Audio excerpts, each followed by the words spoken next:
What's up, everybody? Welcome back to the first annual BzG Awards. My name is Barrett Courtney. I am one of your hosts, and here joined with me are my great co-hosts and even better friends, the bisexist from Texas, Henry Montiero. I'll smash your face in. That's how I'm real.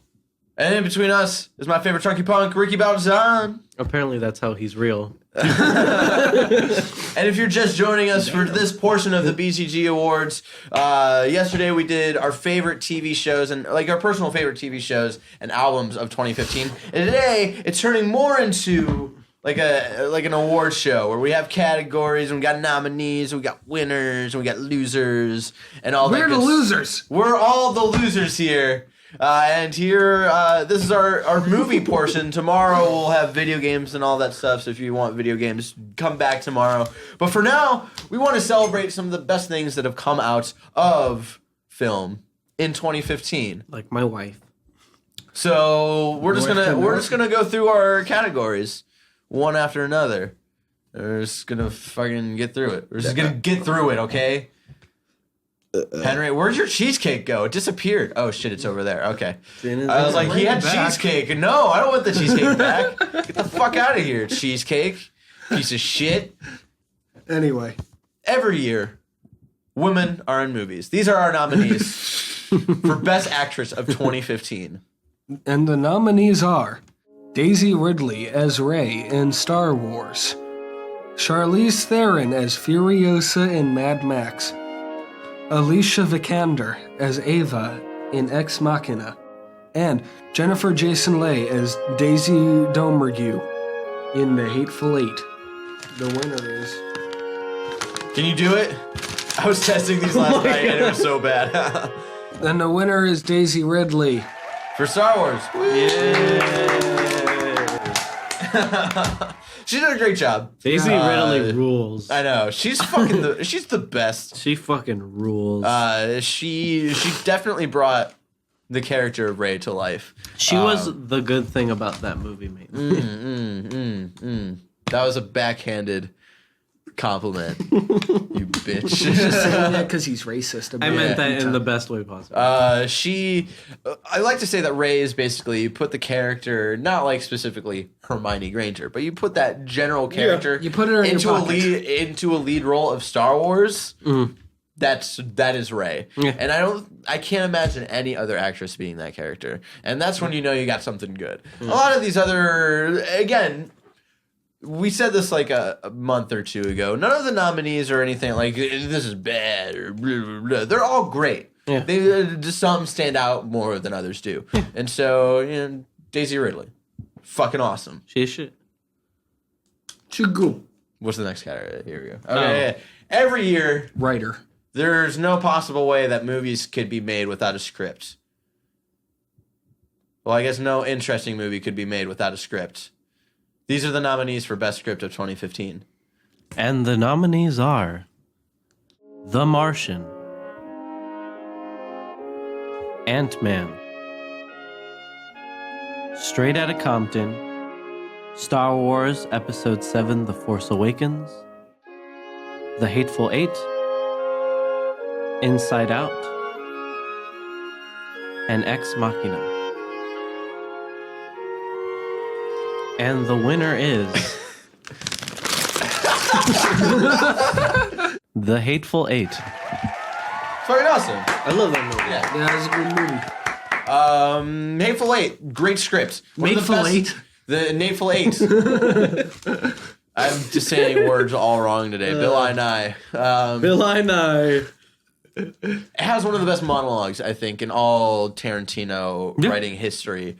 I don't want to spoil too much because the movie did literally just come out like a couple weeks ago, and only in a limited release, so not really a lot of people have seen it yet. It's a good addition to like the Tarantino. But one of the main monologues right before, because we saw it in like the Road show version. Yeah. One of the main monologues right before the intermission was just so well delivered and so well written because it had like really funny elements and then also tension and like a twist sort of at the end, and it was really well done. What do you think were the 8 minutes that were added into there? Just the intermission? You think that was just what Tarantino was talking about of like There's 8 more minutes in the 70 millimeter version. I think so. Yeah. Yeah. So, it's a really good, and this was how the movie was described to me, and it was pretty on point. Of this movie is basically like the storytelling of Reservoir Dogs and put it into the universe of Django Unchained. Yeah. And that's very much what this is. You and I, we love Reservoir Dogs because of the script and because of how things are revealed. And again, it's very much like that. So there you go. Best scripts. The thing that I like about Quentin Tarantino films is like usually like his movies are like, if I were to write a script, that's like, I wish I can do that. Okay, yeah, like, yeah. That's what I want to do. Yeah. I like Quentin Tarantino because he's a drunk, angry dwarf. Just comes in. Every year, people with penises are in movies. These are the nominees for Best Actors of 2015. And the nominees are Tom Hardy as Max in Mad Max, Jason Mitchell as Eazy-E in Straight Outta Compton, Matt Damon as Mark Watney in The Martian, John Boyega as Finn in Star Wars The Force Awakens, and Kurt Russell as John Ruth in The Hateful Eight. The winner, we actually have a tie. Oh yeah, we did for this one. Because this is the way we voted. This was the only tie we had, actually. Captain Nipple Duster. And the tie goes to, we're debating on a tiebreaker of maybe we vote again here, or maybe have these two fight to the death, but I was too lazy, so I was like, fuck it, no. I don't have their number. They both win. I don't have their numbers, but I could probably hit them up on Twitter. John Boyega as Finn in Star Wars The Force Awakens, and Kurt Russell as John Ruth in The Hateful Eight. Let's talk about John Boyega for a minute. He really, again, much like Daisy Ridley, made that character pop out. Yep. And brought that character to life and did it really well. And again, it was one of those situations where I can't imagine anybody else playing this character. That's when you know you have something special. Yeah.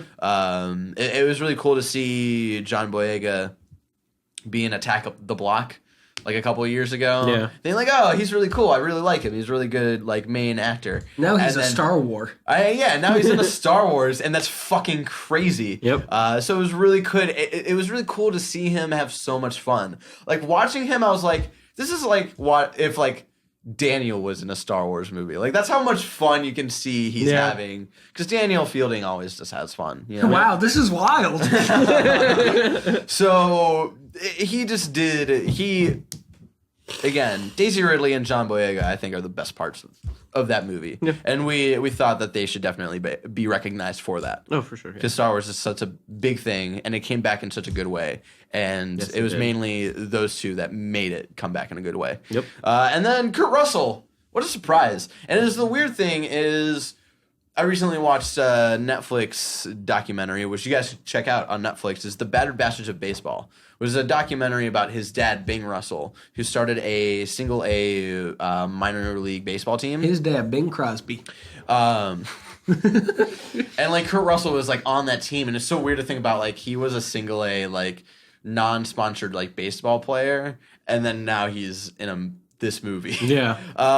He was really good, and his rapport with Jennifer Jason Leigh was really well done, and like their chemistry bouncing off each other. And like the subtle, like we were talking about this I think last week when we were voting, was the subtle like sexual tension between them. Like it wasn't written in there, but how they brought those characters to life and had them connect with each other. There was something like that. I have a joke to make about it, but it would be such a huge spoiler, so I won't. Yeah, I don't want to spoil Hateful Eight at all, since it like just came out, and not that many people have seen it because it keeps getting like it's at the major release by the time they're watching this, I think, and I still don't think it's doing that well in the box office. Well, I mean, it's next to Star Wars, which today just passed Avatar as the highest grossing movie in America. Wow. Which, I wouldn't be surprised if it became the highest grossing movie of all time. I want it to be, because I'm so fucking done with Avatar being number one. I just love how, like, Avatar came out, has literally no fan base. Yep, it doesn't. It does not. There's no Avatar fan base. Like The Last Airbender. Anyway, Kurt Russell, John Boyega, congratulations. The babes. You guys are fucking awesome. Hold on, let me see this. Most anticipated film. I got one for this. Every year, my panties get wet for a new film. Every year, new movies come out. These are our most anticipated films for 2016. And the nominees are The Revenant, Deadpool, Suicide Squad, Batman v Superman, Ratchet and Clank, Captain America Civil War, X-Men Apocalypse, Finding Dory, Doctor Strange, Fantastic Beasts and Where to Find Them, Star Wars Rogue One, and Assassin's Creed. And the winner is I fucking love this. Doctor Strange. Yeah. It was mainly those pictures that came out. Yeah. He really, Benedict Cumberbatch really fits that role. And that was something like my girlfriend was questioning about. Like, is he really going to look good in the costume? Is it going to look believable or anything? Pretty good. And he does. He looks really, we haven't seen an official trailer yet. And I'm excited to see where that trailer goes. It's going to be a good movie. I'm sure it will be good. Yeah. Like, except for like Iron Man 2, there still hasn't been a bad Marvel Cinematic Universe movie. Thor 2. Was it bad though? I thought it was okay. It was decent. Yeah, I can watch it. Okay. I can't watch it again. Iron Man 2 is the only one where I was like, I can't do this again. Incredible Hulk. Like if I have to see, Incredible Hulk barely even counts. It counts because they're bringing back. Edward Norton. No, they're bringing back the general from that movie. Oh yeah, For Civil War. Thunderbolt Ross. Yep. So it's fucking canon. It's Nick Cannon. Although that, are they going to explain how Edward Norton is such a good Edward Norton is such a good method actor. He transformed himself into Mark Ruffalo for his role.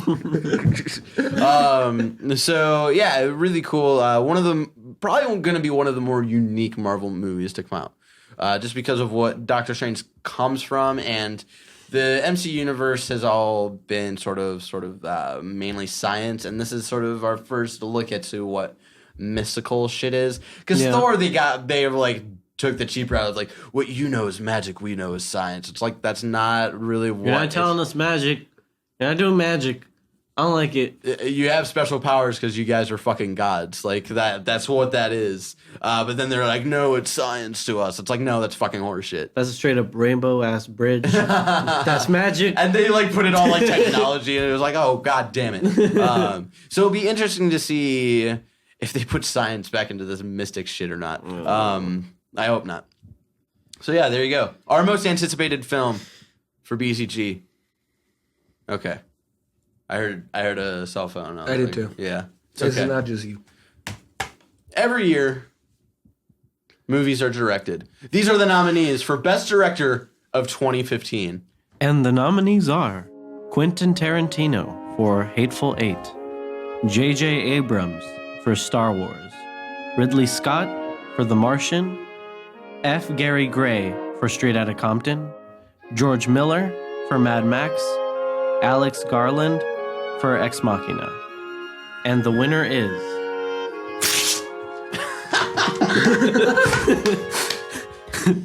Quentin Tarantino for Hateful Eight. Angry Dwarf Man. Yeah. Someone who can bring out that chemistry in their actors. A director sure as hell needs forehead, and he has it. He has at least 5. Yeah, it's one of those strange things where he talks about, like, directing is a young man's game. And I feel like each movie he slowly gets better, which was, like, a weird thing for him to say, because I think he gets stronger as a director. He's always been a strong writer, but directing has never, I felt, been his super strong suit. When it comes to, like, characters and like acting and whatnot, especially for himself, because he can't direct himself for shit. Jesus Christ. No, like because he is not a good actor. Yeah, no. So, For example. Jesus Christ. so it's really cool to see him really grow in like Inglourious Bastards and Django Unchained, and then Hateful Eight. So I think it's cool that he is recognized. Like Reservoir Dogs, the directing is pretty much just, okay, stay in front of the camera and talk. Exactly. But that's still one of the best Quentin Tarantino movies. Yeah, because the script is so strong. Yep. You know what's making me trip about these papers is like, what if we get famous and like this is some shit people want? Like, that'll never happen. Never gonna happen. Every year, shitty movies come out. These are the worst film nominees for 2015. And the nominees are Mordecai, 50 Shades of Grey, Hot Tub Time Machine 2, Paul Blart Mall Cop 2, Blart. Pixels, and Fantastic Four. And the winner is... Blart, Dart. Ball. The winner is Pixels! Woo! We were watching this together. We couldn't get past when they started using surrender. Oh my god. Nothing could be more of an insult than that movie to video games. Just like all of the fucking shit. And you just put all of these video games into this pile of crap. It was obviously made by like executives that were like, what resonates with kids? Video games. These old video games are cool. Let's do that. Every time I think of that movie, I just think of that picture of Adam Sandler going. I'm just like, you asshole. Have you seen the picture of him at the premiere of Pixels where he's just going like this? And he looks like he's like... so fucking sad. Just like he doesn't want to be anywhere. Like it's almost like he is in a contract with like the worst company ever, and they're just trying to run his life into the ground. So it was just like Good thing the Ridiculous looks 6 was like- amazing. no one looks like they wanted to be there, and it's just like the nonsense of like what the misrepresentation of video games was just really upsetting. So that's why it's. I like you worst say movie of- that like video games are a race. Oh no, it's just like. This is what Aziz Ansari was talking about. But seriously though, it was like the video game culture has been taken. You're a bitch.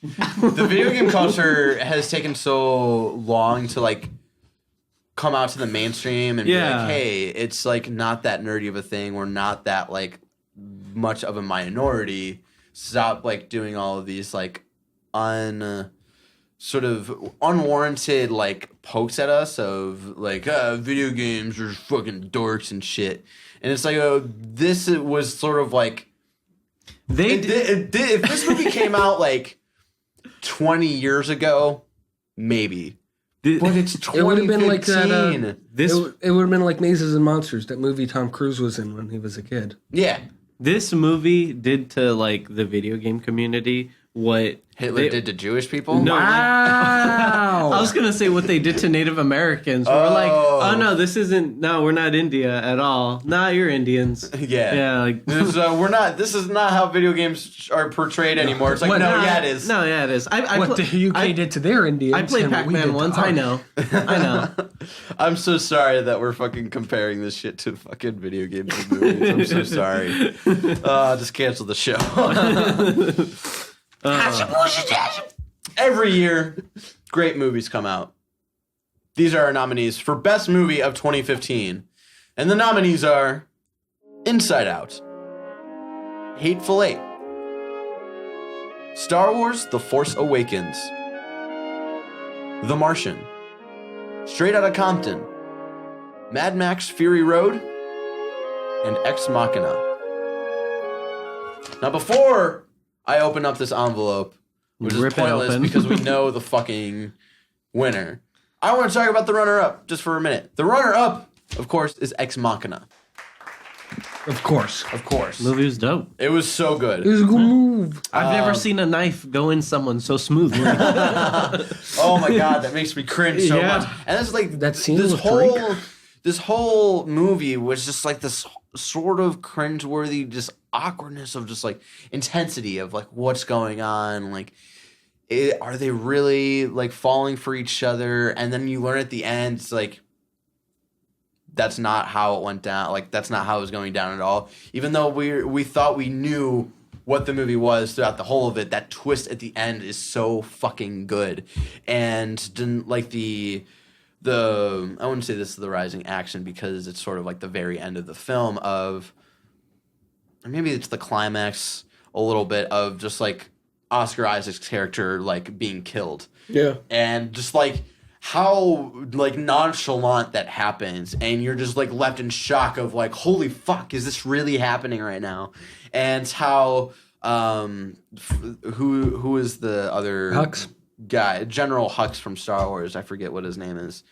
He was also in Frank And Harry Potter. and Harry Potter. But forgot. anyway, He's he's locked. Harry Potter. He's locked in the door, and he's like trying to get out. And he's like banging. It's just like it's so upsetting, Yep. and it fucked me up so much. Probably can watch it again tonight just to refresh. Just a to little. reminisce, Yeah. reminisce Yes. the fucked up things of life. This happened. The only reason you fucking voted so high for this is because that fucking scene. Huh? It's like not The even scene- the listening. dancing He's not scene. even listening. He's just like singing over here. Huh? I sang the Aphrodite song from Frank. Kiss me, kiss me, kiss me, Aphrodite. For a ride. And the winner is of the best movie of 2015. Some good dick. Wow. That was art. The winner is The Hateful Eight. The Hateful Eightful. The Hateful Eightful. One of Quentin Tarantino's best works, I would say. Yep. Not his best, Not his masterpiece, as Henry would like to say. but really, But- really good. One of the, I would say in like the top 4. Yeah. I would definitely say that. And when you're in the top 4 of like Quentin Tarantino movies, you're Pretty still good. a really fucking When you're good with movie. movies like Jackie Brown. I was about to say, like, if as long as you're not Jackie Brown, you're good. If you ever need something to bring your esteem up, remember just remember somewhere out there Jackie Brown is someone's favorite Quentin Tarantino movie. Put the mic closer to you. Oh. You keep pushing it away for some reason. I don't know why you do that. I don't know why you do that. Me. Anyway, greatly directed of like these slow-paced scenes and this sort of build-up.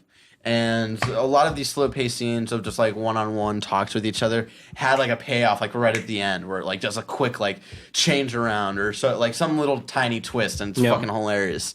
And just like I think now at this point to be able to talk about the film openly, I think now I'm going to say if you have not seen, we've already talked about all the awards. These are all the award winners. If you feel like leaving now, thank you. Bye. We're going to talk a little spoilers here. I want to say. OB didn't deserve any of that shit.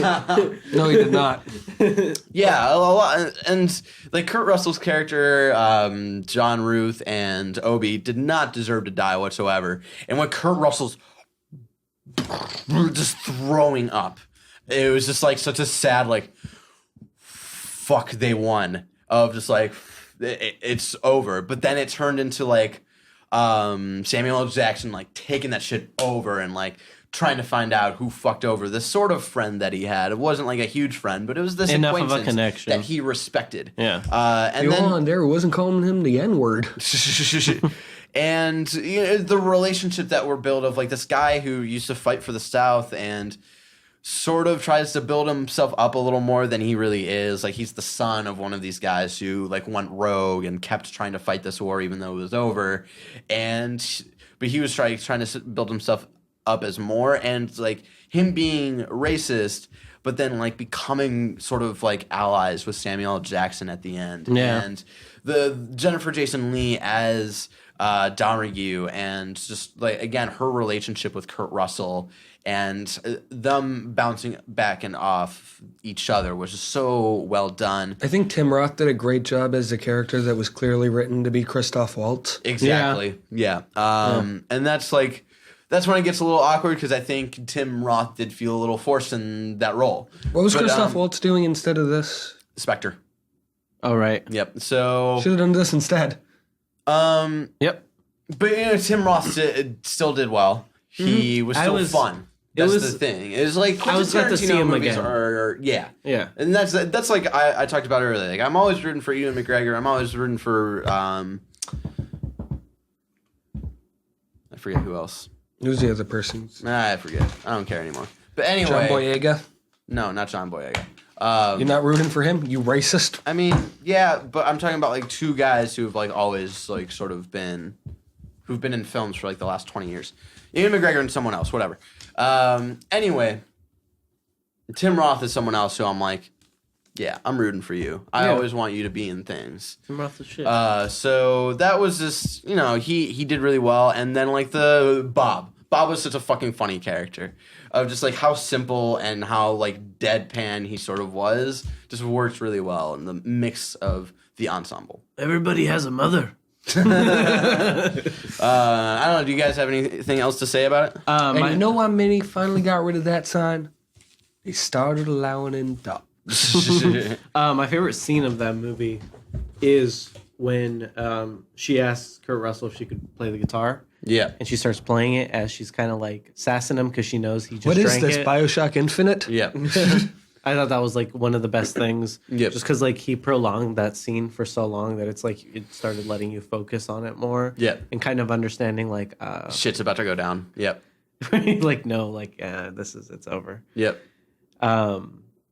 I never thought I'd kind of tear up for OB. I really loved that character. I felt really bad. He definitely doesn't deserve to die. And then you said you always expected Samuel L. Jackson to say, Oh yeah, that's another thing. I always expected Samuel L. Jackson to talk about him getting his "Dick sucked." dick sucked. I didn't know when it was gonna happen. I didn't know how it was gonna happen, but I knew I would hear that whole monologue At one point in our lives. I've had a dream about it, and it happened. That dream came And true. you knew it was going to be Quentin Tarantino writing it? It was No. mostly me being glad that it wasn't about me doing it too. That was my main thing. Yeah. Do you have anything else to add, Henry? It's a good movie. This is a good movie. Thanks for that addition to the conversation. I saw it before either of you. Oh, another thing. Okay. Another thing, like the fucking 3 minutes of just panning out the intro, panning out of the Jew on a cross. and the Jew on that Jesus. Jesus, He right? has a Yeah, I name. forgot his name for a second. It's Jehovah. And you don't know when you're doing that scene. You think it's sort of like the intro of those horses, but then you realize when you go back to the flashback, it's that. Yep. Which was so like it was a clever, not like a really foreshadowing because it's like that's not technically a foreshadow because it's not like a moment where when you go back you're like, oh, I guess it's sort of a foreshadow. I don't know what I'm saying. It's very Quentin Tarantino. Yeah. I loved it. And those were our movie awards for 2015. Thank you so much for watching us today and talk about all of these different categories and whatnot. What are some of your favorite movies? Who do you think kicked ass in acting and directing and writing and all that good stuff this year? You can leave all of your thoughts in the comments below. You can also leave your thoughts about, like, did you agree with our picks and whatnot? Just leave that all in the comments. If you liked this video, like that like button, share with your friends, subscribe to our channel for the last part of the BzG Awards, which will be out tomorrow on Thursday.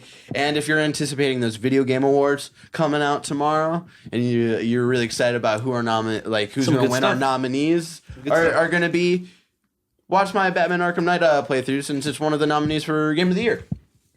And I'm finishing up. Let's see. This is going out on Wednesday, so I'm on 1, 2, 3, 4, 5, 6, 7, 8. I'm on part 8 today, 5, 6, 7, and then it'll end with part 10 on Friday. Part 9 obviously comes out tomorrow as well. If you want to keep up to date with what we do here, you can always find us on Twitter right here below. And yeah, there you go. Thank you so much for watching our BzG Awards Part 2 for movies. I